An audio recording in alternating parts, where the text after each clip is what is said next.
لو محتارة في رمضان ومش عارفة تعملي ايه ومش عايزة تشغلي الفرن، النهاردة هعمل ليكم احلى 4 اصناف من الكنافة. طعمهم بجد خطير، وكمان في صينية واحدة بس، وبطريقة اقتصادية جدا، سهلة ومضمونة 100%. وكمان هنعملهم مع بعض خطوة بخطوة بدون أي تعقيد.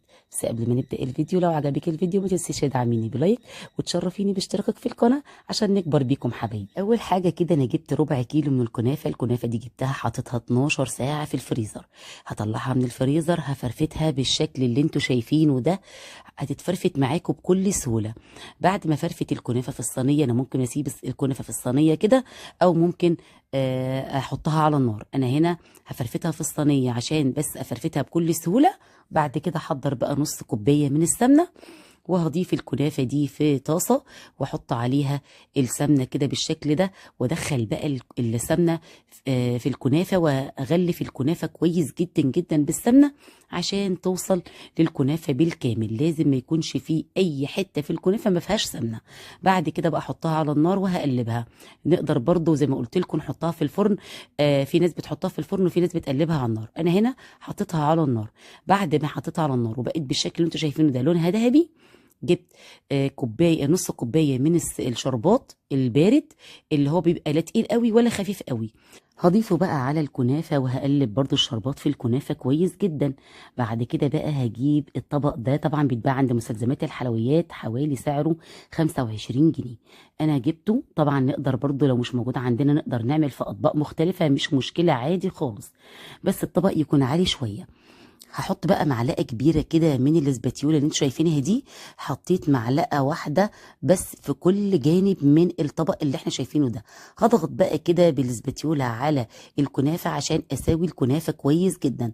طبعا الربع كيلو ده عمل الطبق اللي شايفينه ده، اللي هو كنافه الفور سيزون، عملها. وعمل طبق تاني برضو عندي هوريهولكوا دلوقتي. هساوي بقى الكنافه كده، اضغط عليها ضغطه بالسباتيولا كده عشان طبعا تبقى متماسكه وفي نفس الوقت تكون مساويه، حوالي كده نص سنتي ارتفاع الكنافه.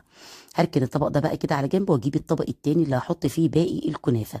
الطبق ده كان بتاع تمر عندي، حبيت استخدمه. برضو نقدر نستخدم في صينيه، طبق، برضو اي طبق اطباق عندي تحاولي تستغليها عادي جدا. هضغط برضو، احط بقى الكنافه كلها واضغطها زي ما ضغطت الطبق الاولاني بالظبط. كده خلصت خلاص اول طبقه. نيجي بقى لتاني طبقه. معايا هنا كوبايه من الكريم شانتيه، هضيف عليها الكريم شانتيه ده كريم شانتيه خام بدون سكر. هضيف عليه كوبايه ونص من الحليب المتلج، ونص وربع كوبايه من السكر البودره. يعني كوبايه وكوبايه من الكريم شانتيه، كوبايه هنضربهم ونص بقى من كده الحليب بالمضرب المتلج، وربع الكهربائي. كوبايه من السكر. وبعد كده بقى اجيب كيس حلواني، او اي ممكن كيس تلاجة لو مش متوفر كيس الحلواني. وهننزل بقى كده بتاني طبقه كده من الكريمه على الكنافه. ونخلي بالنا ان احنا نفتح فتحه كده كبيره شويه عشان طبعا الكنافه ما تتبهدلش كده وانا بحط الكريمه. وتكون طبعا هي كده كده الكنافه بتبقى، الشربات اللي احنا بنحطه في الكنافه بيخلي الكنافه بتبقى متماسكه، بتبقى ماسكه نفسها. لان لو حطينا الكنافه كده بدون اي شربات، دي ملحوظه برضو يعني مهمه جدا جدا. الشربات بيخلي الكنافه تبقى متماسكه في بعضيها كده، وفي نفس الوقت ما بتكونش طعمها بيبقى دلع كده، ما بتبقى ناقصه سكر. فنلاحظ برضو الحاجه دي ان احنا نعملها، عشان في ناس بتبقى بتحط الكنافه بدون شربات. لازم الشربات ده حاجه اساسيه في الكنافه، بيديها طعم حلو ومسكر، وفي نفس الوقت بيمسك الكنافه. نيجي بقى لتالت طبقه من كنافه الفور سيزون. انا جبت هنا صوص مانجا، ده صوص مانجا عندي جاهز. نقدر لو برضو صوص المانجا ده مش متوفر عندنا، نقدر نجيب المانجا الفريش ونطحنها، او المانجا اللي في الفريزر، ونطحن المانجا، نضربها في الخلاط ونحط معلقتين من صوص المانجا. دي برضو فراولة كنت عاملة توبنج الفراولة مع بعض برضو على القناة عندي. وحطيت توبنج الفراوله ده كان عندي برضو في الفريزر، طلعته يفك، وحطيت شويه من توبنج الفراوله الناحيه التانيه. وهنا جبت مكعبات من المانجا برضو كانت عندي برضو في الفريزر مخزناها، وبرضو الطريقه هتلاقوها على القناه عندكم. والفراوله دي طبعا لازم تكون فريش، اللي احنا بنحطها على الوش دي لازم طبعا تكون فراوله فريش. فحطيت شرايح كده من الفراولة بشكل كده جميل برضو، عشان لما تيجي تقدميها تبقى شكلها حلو قوي. جبت بقى هنا تالت بولة، عملتها بصوص بكريمة الشوكولاتة. دي كريمة شوكولاتة، كريمة الشوكولاتة دي نوعها اسمها سما، بتبقى حلوة جدا جدا. بتسيحيها على بتحطي لها شوية زيت كده، تفكيها بشوية زيت او في الميكرويف، وبعد كده تحطيها.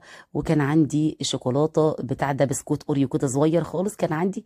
المهم ان انت حتى لو عندك بقى شوكولاتة مبشورة اي حاجة، مش لازم تتأيدي بالحاجة اللي انا بعملها. عندي هنا برضو صوص البيستاشيو، برضو حطيت معلقة كبيرة على معلقة من الزيت أو معلقتين من الزيت، وبتسيحيها كده. بتلاقي بس القوام، الأول ما بتلاقي القوام كده فك معاكي خلاص بتبقى كده هي صوص بيستاشيو، لأنها بتبقى الكريمة وبتبقى كريمة متماسكة شوية. الطبق التاني بقى حبيت ان انا طبعا بيبقى الحاجه الاحلى اللي احنا بنحبها، حبيت ان انا اعمل منها الطبق التاني. الطبق التاني خليت نفس الطريقه بالظبط، برضو قسمتها نصين، نص مانجا ونص فراوله. ودي صراحه الاقرب الى قلبي، طعمها تحفه جميله جدا جدا.